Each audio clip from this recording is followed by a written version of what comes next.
So last भिडियोमा मैले under 60,000 मा बेस्ट फोन चाहिए नथिङ फोन फोए एकदम राम्रो अप्सन छ भनेको थिएँ। व्हाट इफ तपाईलाई चाहिँ फोनको डिजाइन क्यामेरा भन्दा पनि परफर्मेन्स एकदम म्याटर गर्छ। गेमहरु खेल्नको लागि एकदम दामी फोन खोज्दै हुनुहुन्छ यो प्राइस रेन्जमा भने त्यसको लागि बेस्ट हुन सक्छ पोको X7 Pro। किन भन्दा obviously यसको परफर्मेन्सले गर्दा MediaTek Dimensity 8400 ultra chipset 12GB RAM र 512GB स्टोरेज छ यो फोनमा, जसले गर्दा नेपालमा अन्डर 60,000 मा अहिलेको बेस्ट परफर्मिङ फोन भन्दा फरक नपर्ला। हेभी गेम्सहरु जस्तै PUBG मोबाइल, गेन्सिङ इम्प्याक्टहरु मजाले राम्रो फ्रेम्स पर सेकेन्डमा खेल्न सकिन्छ। अब गेमरलाई त परफर्मेन्स मात्र राम्रो हैन, ब्याट्री नि राम्रो चाहियो। यसमा चाहिँ 6550 मिलियम पावरको ठूलो ब्याट्री र 90 वाटको फास्ट चार्जिङ सपोर्ट गर्छ। गेम खेलेर पनि एक दिन मजाले पुग्छ। ब्याट्री सकिहाल्यो भने पनि 1 घण्टा जस्तोमा फुल चार्ज हुन्छ। डिस्प्ले चाहिँ यसमा 6.67 इन्चको 1.5K 120Hz OLED डिस्प्ले हो। SD10 प्लस पनि सपोर्ट गर्छ। कलर्सहरु राम्रै छ यो डिस्प्लेको। र अब यसको कमजोरीहरुको कुरा गर्दा फेरि चाहिँ यसको मेन विकनेस भनेको यसको क्यामेरा हो। 50 मेगापिक्सलको मेन क्यामेरा र 8 मेगापिक्सलको अल्ट्रा वाइड क्यामेरा छ। डिसेन्ट छ मेन क्यामेरा क्वालिटी, तर बेस्ट चाहिँ भन्न मिल्दैन। सो लास्ट भिडियोमा मैले अन्डर 60,000 मा बेस्ट फोन चाहिए नथिङ फोन फोए एकदम राम्रो अप्सन छ भनेको थिएँ। व्हाट इफ तपाईलाई चाहिँ फोनको डिजाइन क्यामेरा भन्दा पनि परफर्मेन्स एकदम म्याटर गर्छ। गेमहरु खेल्नको लागि एकदम दामी फोन खोज्दै हुनुहुन्छ यो प्राइस रेन्जमा भने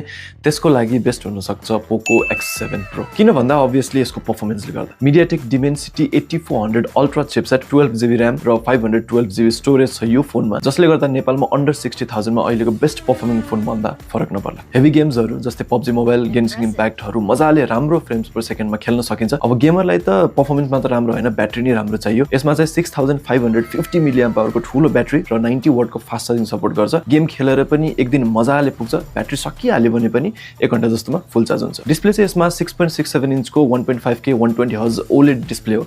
SD10 प्लस पनि सपोर्ट गर्छ। कलर्सहरु राम्रै छ यो डिस्प्लेको। र अब यसको कमजोरीहरुको कुरा गर्दा फेरि चाहिँ यसको मेन विकनेस भनेको यसको क्यामेरा हो। 50 मेगापिक्सलको मेन क्यामेरा र 8 मेगापिक्सलको अल्ट्रा वाइड क्यामेरा छ। डिसेन्ट छ मेन क्यामेरा क्वालिटी, तर बेस्ट चाहिँ भन्न मिल्दैन।